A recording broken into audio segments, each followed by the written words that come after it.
take the field, going out there to make one more play, have a chance to compete against one of the best teams in the country. So I thought they grew up. I challenged them. It better look this way next week. Some of the football still's tough. It's hard. You're literally, you got some of our administrators that hear me on the field. I'm still, you got some young guys out there. You're still coaching things out there in the middle of the game that in a year or two you hope that it's second nature. It's just what it is. But for those of us who believe in the long way, the hard way, for those of us who haven't had things handed to us, for those of us who believe in building, for those people who believe in putting in an honest day's work, I hope while they're disappointed, they're proud of what they saw. Day by day, we get better and better. We get better and better. So we can't beat beat. So we can't beat beat. Won't beat beat. Won't beat beat. Hey everybody, welcome into Day by Day. I'm with Andrew. I'm James. Tough loss today, and we're going to get into that. Before we do, as a reminder, you can find the show on characterchronicles.com, YouTube, Spotify, Apple. Please subscribe, leave some comments, leave a review, rate us, all the things. Argue, comments. Argue, yeah, so that more people can find the show. All right. Well, now that we got that out of the way, we haven't talked all day. We didn't really text about the game, just a little bit. So this is pretty raw. Right after the game, I went to my in-laws just to hang out with family, eat some pizza, talked about the game a little bit, but it was a good cool down period for me. So, so I'm just curious, just your initial thoughts, your initial reaction. I know you kind of watched in two parts because of soccer and whatnot. So last Saturday of soccer. Yeah. First half live, recorded it, came home, finished it. So I was in suspense for about 2 hours, but what was that 2 hours like? Keep my mind off of it. Are you tempted to check your phone? Because I would be. Yeah, that's why I flat out turned it off. So yeah. No, so first reaction was anger. I did text you that, James. I'm like, I'm mad after watching it because I felt like we botched that. I mean, we had it is best of an opportunity as you want. Three minutes to go, 3:20 to go. Your defense has gotten you stops. You're near midfield after that penalty. It's like, here we go. The table's set for a dramatic, essentially a win. The way Dylan can run the clock down and operate that offense. So I felt like we botched some timeouts. Like there was a timeout used right when a penalty happened. I don't know if we called timeout, and then Ohio State had a player on the ground, but we lost a timeout there. So Rule talked about that in his post game, and he said every crew's different. He said, I actually asked, can I get that timeout back since there was an injured player, and they said no. So that kind of stinks. Yeah, that happened. Well, so then we use a timeout on 4th and 16 before the punt. Rule calls timeout. After the stop. So I don't understand that, and then we don't get a playoff before the 2 minute. You could tell they were trying, but there were 2 seconds left. So it just felt like I wanted to be set up for it in case we had to give the ball back to Ohio State. I felt like maybe there would be, I know that's crunch time there, but so that was all a little wonky. And then of course it's disappointing. It felt almost like an overtime possession, false start, 2 negative plays and an interception. It was Illinois all over again is kind of the way it felt. Yeah. Those last 3 plays were really frustrating. It's hard to know, that first time we called the screen, and screens had just been, this was all over Twitter, right? Like unsuccessful all day long. I don't know why they were calling that many. I do. And Rule talked about it in the post game is that, Ohio State, they're aggressive. I think they blitzed more today than they probably had all season. Yeah. And so sometimes those were the right calls. But when you struggle to block offensive line or on the perimeter, it's going to be tough to have positive yardage in the screen game. Yeah. So I would just rather they not call them.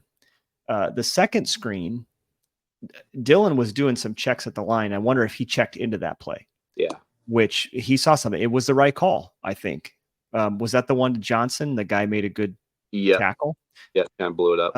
But then you get into, 3rd and 18. And, just wasn't a good throw from Dylan. Kind of wonder if his arm was hurting because he fell on his shoulder there, a few minutes earlier, or, I think 2 drives earlier. It just didn't do too much. It shouldn't have come, and it shouldn't have come to that at 3rd and 18. What are you going to do? But I will say this. I'm very proud of the team, and no one expected them to do that. And it gave me the confidence to believe they're going to win one more game. And I think they'll beat UCLA. UCLA is not good. And in the press conference, did you watch the press conference? I did, yeah. Okay. Yep. I tweeted this out. I'm going to read it. Here's what I said. If you didn't listen to Matt Rule's presser, you need to. Some fans think press conferences are just lip service, but those people don't understand how leadership works. Doesn't mean there aren't issues. Doesn't mean changes aren't necessary, but it's great leadership. Yeah. Because what he talked about was for the whole game, they had a championship mindset. Nobody got down on themselves, and they expected to beat the number 4 team in the country when they were a 25.5-point underdog. Yeah. So I'm super proud of them. They played hard. I think Indiana, let's talk about that for a minute. What do you think happened at Indiana? I don't know. Like, too big, was it the moment again? Was it that mindset? And then I think what's more important is what happened between Indiana and today. And I think it was that boost of confidence that, again, I heard it before the game. I think Gifford was talking like, hey, there's dudes on both sides. There's NFL dudes. Like, we're NFL dudes, most of us. Yep. Sorry, I don't think you are, but that's another we can have a whole show about that. But they just came in, and Rule pulled the right strings this week, getting their mind right after that game. I think they felt embarrassment and need to recapture that pride. I don't know. What are your thoughts? I think there were a few things going on in Indiana. There's a part of me that wonders if they were overlooking Indiana to play Ohio State. Potentially. You just can't help but do that, right? You look at the helmet. Who are you more excited about?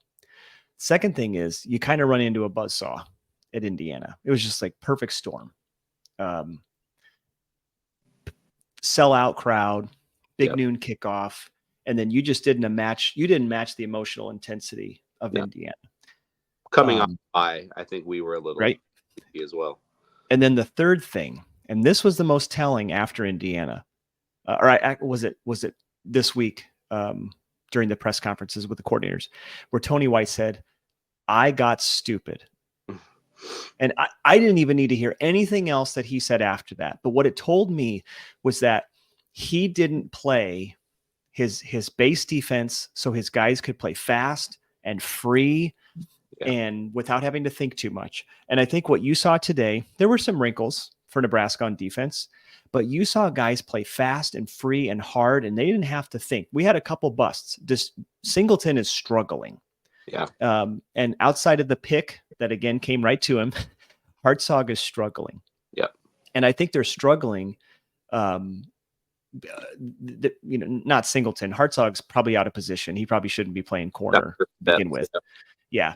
But, I think you saw guys play fast and free. Jamari Butler was all over the place. Our linebackers just had a better day. Defensive line had a great game. So they weren't trying to do too much. And so I think you put all that together, and that's why we saw what we saw last week. I think this week, this was the real Nebraska team. Yeah. It felt this team could play with anyone in the country. I don't know if they can beat anyone in the country. It's a whole other conversation, but they can play with anyone in the country, and they can stick with them. And eventually I think they will win. I think they'll win at least. I think they'll go 2-2 down the stretch. It's my gut. I think they win next week. I think they beat Wisconsin at home. I don't think they win the other 2 games on the road, but I think this was the real Nebraska that we saw today. So after having a nice nap, I watched no other football. I napped to football. I woke up, feeling a feeling I didn't expect. I didn't expect to feel like mad. Like we had it. Yeah. Like no one expected that. We did. I expected it to be pretty apathetic, turn it off, maybe early fourth, and just be like, all right, on with my Saturday. But now I'm looking at 2 things: points we left out on the field. Yep. with Raiola misfiring passes, and we're seeing freshman Raiola. I think he was impressive today, but I also think you saw he needs to improve. He needs to see the field better. He needs to set his feet. He needs to, some of the touch on balls. I think there's touch on his balls that I think need to be a little fired in there a little harder. Yes. Makes those passes. But then the other side of it was the refs, and I don't want to rag on the refs, but they cost us 3 points at least, 4 points at least in that game. So I mean, you guys, if you're listening, or watching, you go check Twitter for all the screenshots of holdings up front, holdings in the defensive backfield on Ohio State. I got in an argument with some guy, and he's like, "What other egregious calls?" And I just said, "Good night, man. I'm not going to do this. Like, if you think that either one, this game was officiated properly, or that Ohio State got the short end of the stick, I don't know what to tell you." Yeah. I can visualize two plays, when they got the tug, as, Klatt nonchalantly, there might have been a tug there. Yeah. That tug, if you look at the play, that tug impacted the catch, or the lack of a catch. Nair gets held, and yet we have two offensive pass interference penalties on Nair, right? Or no, one Banks and one Nair. So one Banks, one Nair, which were pretty. And then outside of those, you have at the end of the first half when we're driving for 6, we make the first down by at least a yard, if not a yard and a half, and about 25 seconds ticks off because everybody thinks it's a first down. Yeah, that's how they were operating. Yeah, so we lose time, lose some momentum there, end up getting field goal. Shout out to John Hull, who I found out is my orthodontist's, not mine, but my child's orthodontist's son. So that's great. So cool. That's great for the whole family. And then the whole, the toddler tantrum that Ryan Day threw on the targeting. Now let's talk about the targeting for a minute. What is targeting? Targeting is when there's any forceful hit to the head or neck area, or if you lead with the crown of your helmet. So it doesn't have to be you lead with the crown of your helmet. If you hit somebody who's defenseless in the head or neck, which Banks was hit in the kind of the head area. You got a forearm under the chin, essentially. Yeah. And then they confirm it's targeting. Day is on the field and throws his headset down, which is the same thing Matt Rule did 2 weeks. Was it 2 weeks ago at Rutgers? And they called him for unsportsmanlike, and they got the 15 yards. But today we didn't have 15 yards added to the play. I don't get it. I mean, I really don't know. I don't know what. I mean, I get it. Yeah, it's the BCS. That's why they made that call. James, I hate getting into the contra, but at the end of the first half, with the mismanagement of that spot, I mean that took how many plays off the board time wise? 3, at least 3. And then it's like, oh, that didn't work. Let's call a really bogus offensive pass interference in the corner. You watch every single play, and there's hands on each other every single time. Yeah. He didn't full extend. He just let go of the jersey, and they call.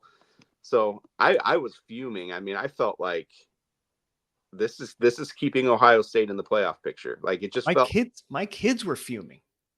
My kids were fuming. For the first time ever, we did this. We synced up the Husker radio call with the television. I couldn't take Gus Johnson again. I just couldn't do it. I don't mind Joel Klatt. I think Joel's great. I just couldn't do Gus. So we synced it up, which it works pretty good. I think probably 2 or 3 times a half we had to resync it because of television commercials and streaming delay and whatever. So, but Damon Benning throughout the game was amazing. Like I told my son, who's 9 and plays football, and I was like you're going to learn more listening to Damon than you are listening to Gus Johnson and Joel Klatt. But at one point in the game, like Damon Benning was just beside himself. And he said, like you can't do this, talking to the refs. He's like, you cannot possibly do this. And you could just tell, like, he was so frustrated. And then there was another time where Damon's kind of encouraging the team, as it were, and just saying, all right, you got to move on. And then Greg Sharp, I love Greg. He goes, I don't want to move on, Damon. He's like, but I don't want to move on. Yeah. And I think both of them, like, I love listening to them because they're so great. You get the picture of what should be happening and why it's or what is happening, what should be happening, why it's happening. But then you also, of course, you get the homer flavor, which is not, I don't think it's over the top, but Sipple even tweeted it out that, hey, there, when something that egregious happens, it oh yeah, you can't help but think it looks a little bit shady. I love Sipple for that, man. Yeah. So way to go, Sip. I mean, Right about it. I'm not going to blame the refs. I think we blame ourselves. I think Dylan missed a wide open touchdown, probably two, when he missed Floyd really deep in the end zone. That's one where I think put some heat on that ball. Yep. Float it into that corner. And both of those, it's his footwork. Yeah. And my thought, it's not an excuse. I think it's a reason. He's still 19 years old. Yep. He's still coming into his body. I mean, you look at him, this is not a slight on him. Nobody hear it this way. He still has some baby fat on him because he's a kid. Yeah. This will be his first full off season coming in January after a bowl game, Andrew. Yep. That he'll have had in our strength and conditioning program. Right. So I think next year's Dylan is going to be different. He's still going to be working with his coach, who we know, because we've seen the videos, focuses on footwork, not just his arm. And so I think he's going to be improved next year. I'm not giving him a pass. But I do get a little frustrated and disappointed at fans who say things online like, well, he's a bust. And I'm like, this is his 8th game in college. The only true freshman to start every game this year. The only true freshman. Quarterback, yep. So he is the best option to win. And as Matt Rule keeps saying, this is going to pay dividends for Dylan down the road, because the people who are saying that were probably the ones who thought he was going to lead us to the promised land this year, Big Ten championship this year, and that he would, and Heisman in 3 years, and he would leave for the draft early. Well, that might not be his plan. Yeah. He might want to stay in Nebraska for 4 years. You don't know what's going on in meeting rooms and in film rooms and how he's being coached. And you also don't know what kind of injuries he's dealing, all that kind of stuff. Yeah. So just lay off him. Yep. It doesn't mean he can't improve. It doesn't mean, like you said, he can't put more zip on those throws. But I think if he kind of, has some fine tuning, especially with his footwork, he's going to be better next year. He will be better. Yep. I guarantee you he'll be better. You could bookmark this. He'll be better. And so I'm not calling for any kind of firings, but offensively, let's talk about it. Offensively, they're going to need to figure out how to come up with a style and identity that matches that matches his skill set the best. Because I thought at one point when we were struggling a little bit with all the short passes and stuff, I'm like, I just wonder if this is what Dylan came here for. Like, part of me, I hated to be that guy, but I'm like, is this what he envisioned? Or like, you have to cater a little bit to this guy because look at the talent. So to me, you don't even have to make an offensive coordinator change, but there's got to be a real hard look at what do we want to be? What is our style going into next year?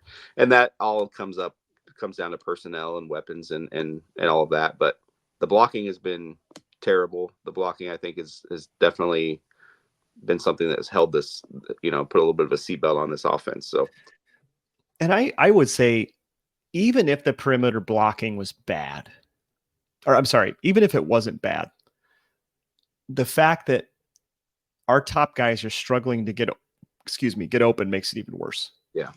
Right. So the perimeter blocking is one thing, but you can scheme around that by just not doing screen plays. Right. Right. I mean, you're going to struggle on pitches to the outside or, any end arounds or whatever. I get that. But like, yeah, if you're going to struggle to get open on a deep ball, well, then you can't have the kind of offense that we thought we were going to have. Yeah. So it's to your point, figure out who you are. But there's a part of me that's like, I don't know what the players that they have together, I don't know what they can be. Yeah. Yeah. Is it O-line also? Yep. I think what we did well a couple times in that second half was find somebody across the middle. You had Fedoni across the middle. I can't remember who else they hit. Banks, I think, on one. But those are the plays that I feel like have just kind of fallen off. Yeah. Like Fedoni had a big first down on kind of a little curl right up the middle, little comeback, and that's kind of a rather than it was kind of like a half drag route, right, where he was just open at the hash, and Dylan hit him, and he runs for another 20 yards. You know, we do not attack the middle of the field. We have very few kind of seam routes, post routes. I loved the call. It was a slant. They took the touchdown away, and then Dowdell ran in on the next play, but we ran a slat to Nair and picked it up. Yep. We did that earlier. I don't know if it was the same drive, but we did it earlier on like a 3rd and 8. Or it was a 1st and 10 or 2nd and 10. I can't remember. And we had a slant route for 10 yards. We don't run enough of those. So replace the screens with that play. If you just want short dink and dunk, I know you want to get or here, how about this? Stop running the screens to Barney and have Banks block. Have Barney block, who's a decent blocker. Yeah. Run the screen to Banks. Get him the ball. So again, I still go back to I really do think there needs to be a change at offensive coordinator for this team to go to the next level. I really do. I don't think it's going to happen. But the other problem, which to me is still part of Satterfield, is do you know who to have in the game at the right time? And are you getting the ball to the right people? The running back rotation confuses the heck out of me. Yeah. I was texting you first half. Get Dowdell out of there. I will say to Dante Dowdell, he had a really strong second half. He did. But shouldn't somebody in the huddle or on the sideline look at Dante on 4th and goal at the 1 yard line and say, "Do not leave your feet"? Right.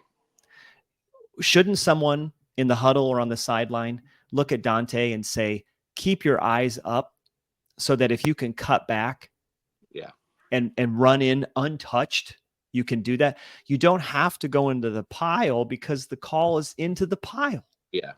Run around the pile. That would have been an easy touchdown. But really what we've seen with Dante, and again, he's a strong runner, but he doesn't have vision and he has no moves. He really can just go north-south. Yeah. And that has, I think, it's held him back, but I think it's also held our running game back. Yeah. Yeah, I think I just looked 3.7 yards a rush today. I don't know when you take away sacks. Yeah, when you take away sacks, it wasn't bad. I don't know what the sack adjusted yard was. But we ran for 121 on 33 attempts. We threw the ball 33 times. Yeah. Ohio State ran the ball threw the ball 16 times. And they were efficient, but 13 of 16. They ran the ball 31 times. So Ohio State ran 47 plays in that game, and we had 66. Listen, here's the thing. Nebraska's game plan, they game plan to win the game. They had the perfect game plan to win the game. Which is one thing we wanted to see. Would our coaches come out? And they did it. Yep. Now, I'll say, I would call us kind of a 3.5 star team, 3.5 stars. That's kind of what we are. Yeah. We have what? I think 1 5-star on the team. We have a handful to a couple handfuls of 4 stars, and everybody else is 3 or less. Ohio State's full of 5 stars. They probably have the best roster. Will Howard, very efficient. I don't think he's a difference maker. He's okay. But they hung with them. Yeah. And then this was the key in Rule's press conference. He said, I challenged them in the locker room after the game. Can you do this next week? Yeah. Because if they play like this against UCLA, they will. They'll beat them by 3 touchdowns. At home. You should be juiced after a bye and 2 losses on the road. Like, it's been a while since there's been success in at Memorial. So it's time. Yeah. Go get that bowl game. And then there's a monkey off your back there. You have 3 games, then I wouldn't say you're playing with house money, but it's, hey, we got bowl eligibility, 3 games left. Let's go have fun and see what can happen, Exactly. Really, there's no playoff in the picture anymore. Like, get that out. That let's just go. No. Let's go fight for a really good finish and a great trajectory in the next year. That's how I'm leaving it. I mean, and the teams that you're playing are all beatable. By the time you play USC, I don't know if they play next week. They probably don't, because it seems like every team has a bye before they play us. But you look at USC's record. USC is, drumroll please, 4-4. They're going to be playing for bowl eligibility. Yep. When you go to play them. Okay, they do. They play they play Washington, and then they have a week off before they play Nebraska, of course. That's going to be the 5th team this year. Did you hear that? That's really unbelievable. Yeah. Wild. Is it wild, though? No. Is it wild? Nebraska has never been treated real well when it comes to the schedule since entering this league for whatever reason. And then you have Wisconsin, who all of a sudden finds himself at 5-2. They play Iowa. Are they beating Penn State right now? They're down by 1. So if they win tonight, they're bowl eligible, which is amazing, because Wisconsin, I did not see that happening early in the year. They really turned it around. Iowa's 5-3.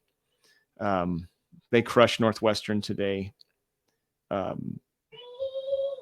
So you're going to play some teams that they're playing for bowl eligibility or jockeying for position. They want a better bowl. These games matter, but none of these teams scare you, right? Like, if any team was going to scare you, it was Ohio State. Yeah. And you played with them. You went punch for punch with them. Actually, you got punched in the mouth first, and you hung in there. But here's the thing. It took a while for Ohio State to punch him in the mouth first. And just like with Indiana, I said, you have to withstand the first 7 to 8 minutes of emotions against Indiana. Nebraska didn't do that. What did they do against Ohio State? The first half of the first quarter was boring. Yeah. And then the game became about football. Yeah. They took the crowd out of it. I think both teams punted the first 2 series, and then it was just football. And then I think what happens in the mindset of a player is, hey, we can play with these guys. They're not NFL players. Let's just play. Yeah. Highest paid roster in college football, but what is it? Highest paid roster. Yeah. And you held them to 285 yards and 1 for 10 on 3rd down, 64 yards rushing, and they only held the ball for 24 minutes. Yeah. Props to you came out. Yeah. You came out even in turnovers. We ran the ball. Again, I don't know what the sack adjusted yards are. My biggest critique of this game is offensive play calling, kind of game flow management, and knowing the right time to call the right plays. You mentioned Dowdell kind of got in the zone in the second half. Man, I wish they would just kept running the ball. Yeah. Just run the ball. Yep. And I really wish Hartzog would have scored on that interception, because I doubted our offense. We struggle from inside the 5-yard line. We just do. When you don't have the threat of a quarterback run, and you don't have a great push, and you have running backs that don't have great vision, or at least one, you struggle to score from inside the 10. Yeah. Receivers that don't block. Yeah. Or don't get open. I don't know what their game is, in the red zone at this point, because you would think it'd be Dylan. And we haven't once that I know of thrown the ball to Fedoni in the red zone. Like, he just vanishes. Heck, get Borkacher in there. I don't care what tight end it is. Get Carter Nelson in there. Yeah. Try to get a tight end one-on-one. But that goes back to, can our offensive coordinator draw up a play design to get a tight end one-on-one? I don't know. Hey, shout out to my wife, Mahomes. Oh my gosh, this is where I'm going. Raiola, please, yeah. We're not calling him Mahomes yet. Raiola hits Fedoni across the middle, and she goes, "He wants to play like Mahomes. That's Kansas City offense. Get it to your big tight end." I'm like, yes, right. Yep.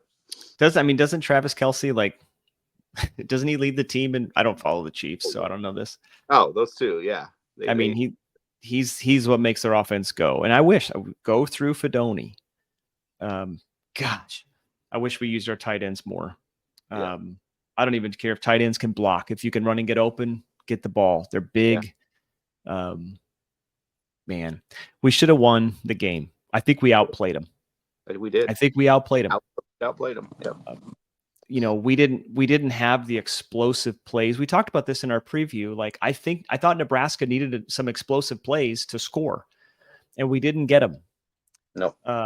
I think our longest play was that Raiola crazy leg scramble, where he ran for 34 yards or something. Yep. We didn't even talk about that. I was really proud of the way that he got out of the pocket and ran.